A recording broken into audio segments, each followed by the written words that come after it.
This is Selma Schimmel for the group room at the ESMO 2012 Congress happening now in Vienna.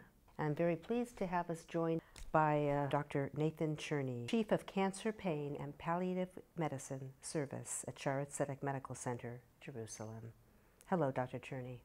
Hi, great to be here with you again. Maybe we could do a little role modeling. So let's say you're obviously the medical oncologist and I'm your new patient. Yeah. And I've just come to you and you have talked to me about my new diagnosis of, let's say, breast cancer, and you've just told me it's early stage disease, which is great, and there's treatment for me, and in my case, likely curative.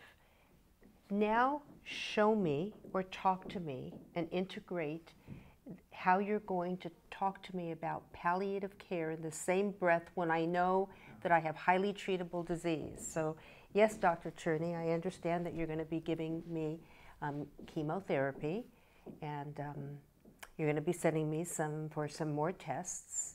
Is there anything else you want to talk to me about? Well, I think we need to talk about the potential side effects from the treatment and what we're going to be able to do to try to prevent any side effects. I'm curious to know how you're feeling since the operation and the axillary lymph node dissection, and do you have problems of pain or numbness in your arm? I have difficulty stretching my arm, and when I lay down at night, I can't really find a position, and it aches a lot. But you know, I take some Advil. Yeah, and is that giving you enough relief? It doesn't really take care of all the pain. It helps me a little bit, but not really. On a scale of 0 to 10, if 0 is no pain and 10 is really terrible, what sort of score would you give it right now, on average? Over 6. Over 6. Okay. And would you say that it's interfering either with your ability to sleep or your ability to function during the day? Well, you know, I'm a single mother, and I have difficulty because I'm alone with my child, and it is interfering with my ability to be as active with my child, and I'm having problems picking her up. But I'm really afraid to take anything because I don't want to fall asleep, and I won't be able to function. We can do better than that, and I think that what we would try to aim for, what I'm going to suggest we try to aim for, is to try to get your pain down from a 6 down to a 3 or less. I can't say we'll get rid of the pain to 0, but if we get it down to 3, I think that your life could be a lot better, and I think we can probably do that without making you sleepy or drowsy. How would you do that? There are several pain drugs which are useful specifically for nerve damage pain, and that's part of the problem in this sort of situation. And what I would like to do is I'd like to partner with you to try to start with one medication, see how that works. If it gives you enough relief, well, we can celebrate together. If it doesn't give enough relief, we will maybe swap it along the way until we find something which is giving you enough relief. But you deserve it. You deserve it, and your son or your daughter deserves it as well.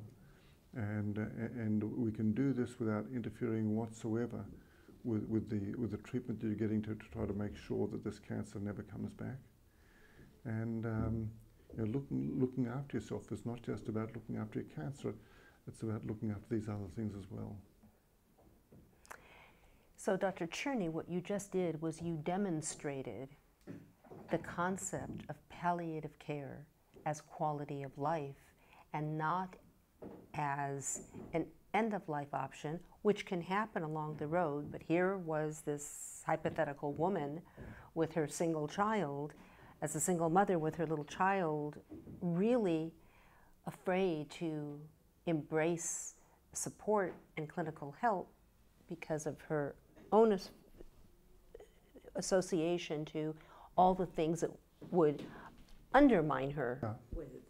Yeah, and often with people with early stage disease, we just forget how many issues that they can have, and in fact, not just physical issues, but also psychological issues, and often just the trauma and the fear associated with any sort of diagnosis of cancer raises and touches on all sorts of life issues. And I actually have right now a slew of young women for whom their early stage breast cancer experience has opened up a bit of a Pandora's box in their lives, and has become a trigger event that's required going into, going into psychological care as well, to deal with some of these other issues that have just been exacerbated by this trigger event. Thank you, Dr. Nathan Cherny, the Norman Levan Professor of Humanistic Medicine and Chief of Cancer Pain and Palliative Medicine Service at Shaare Zedek Medical Center in Jerusalem. Pleasure. Thank you very much. I thank you very much.